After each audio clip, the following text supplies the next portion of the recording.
Um,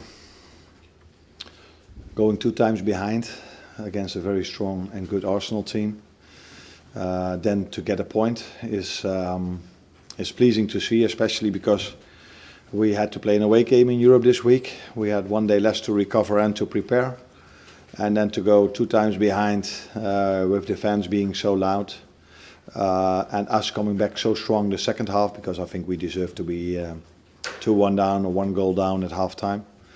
Then it's very pleasing to see that we had the energy and that we were so strong to fight ourselves back in the game the second half.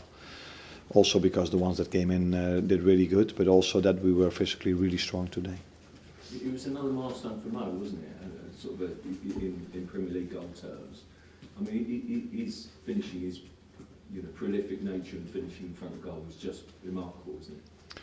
Yeah, but that's not only all. It's also that he's also available for us as well, and that's, I think, one of the things that top players have, that they are always available and they show up in the big games. And I think today was a big game for us again, just like last week against Chelsea, where he showed up with a golden assist also. So yeah, that's also what you need if you are a big club like we are and like Arsenal is. Then you need these quality players, because if you don't have them, it's going to be quite difficult to get your results. So it's something you need to have as a club, to have these players that can make the difference for you. And Mo was that today offensively, although I think we have to give credits to Darwin and to Trent as well in that goal. But for me, the one that stood out today was. That's a question. He was also very good, but I think Konate was also very good for us today. So he doesn't always get the attention he deserves, in my opinion. He's asking to be the man of the match all the time.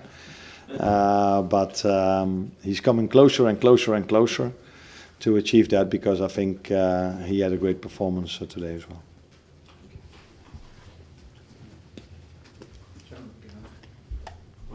Just wondering when you think your team title contenders after that performance on coming back to get against Arsenal. Where we are? Title contenders. Oh, I know you guys like to talk about title contenders and where we are exactly in the league, and that's also part of your job. The only thing I look at is can you get a result in a difficult away game as this one, and the way we did it pleased me a lot. And we're only 9 or 10 games into the season. But to see that we can compete with such a strong Arsenal team in their stadium, that is very pleasing to see. But where that exactly will lead towards the end of the season, I cannot tell you yet.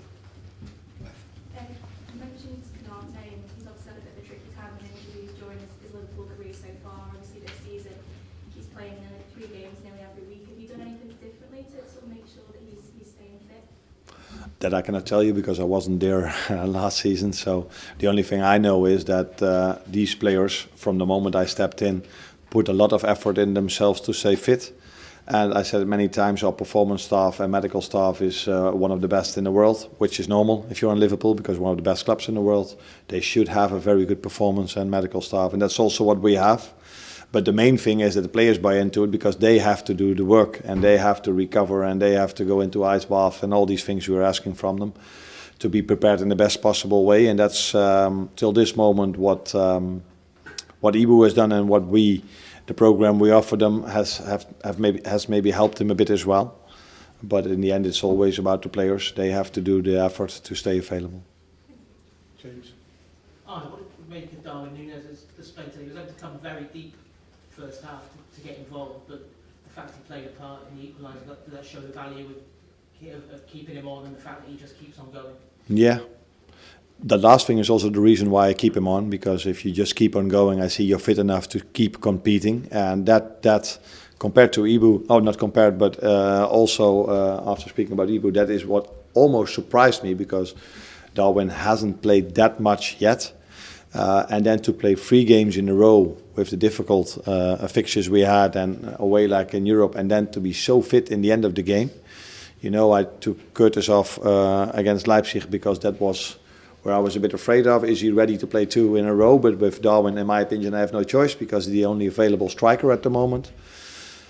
for him to see how hard he worked was really pleasing. Yes, he had to play deep the first half, but that had not so much to do with the game plan, but with the quality of Arsenal in the first half, because they dominated us without creating that many chances. Though they also needed set pieces for the second goal and also to threaten us. Where the first goal was, of course, a great individual quality of Saka.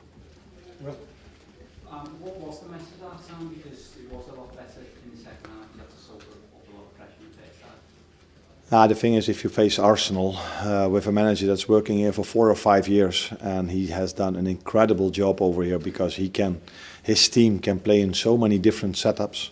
So they always play 4-3-3, but the way they position themselves is they can do this in, I think he said it once himself, 40 different setups. I don't know what he exactly said, but in many different setups. So you prepare a game plan, you expect something, but you cannot tell your players 40 different options. So you try to prepare them in the best possible way.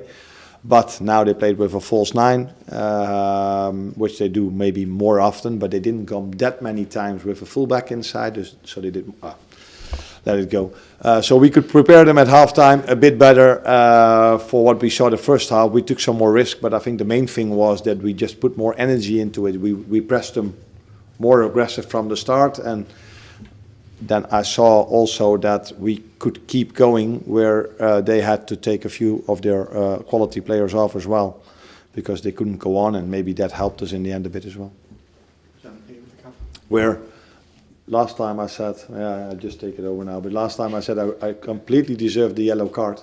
This time I don't think I did it, because I said after so many times that they were on the floor, which can happen in football, I don't blame them for that, but they always fell down after they had ball possession, and that took the energy out of the game, in my opinion. And I said to Ibu, this is a fucking joke. And the fourth official thought that I said to him, you are a fucking joke. So that's definitely not what I said. But I got a yellow for that, so now I'm on 2. So that I have to be careful now. Sorry? Can I just ask, is there a sense of kind of belief or a growth that the team can take and garner from the circumstances of that performance, going behind twice, but then also coming back?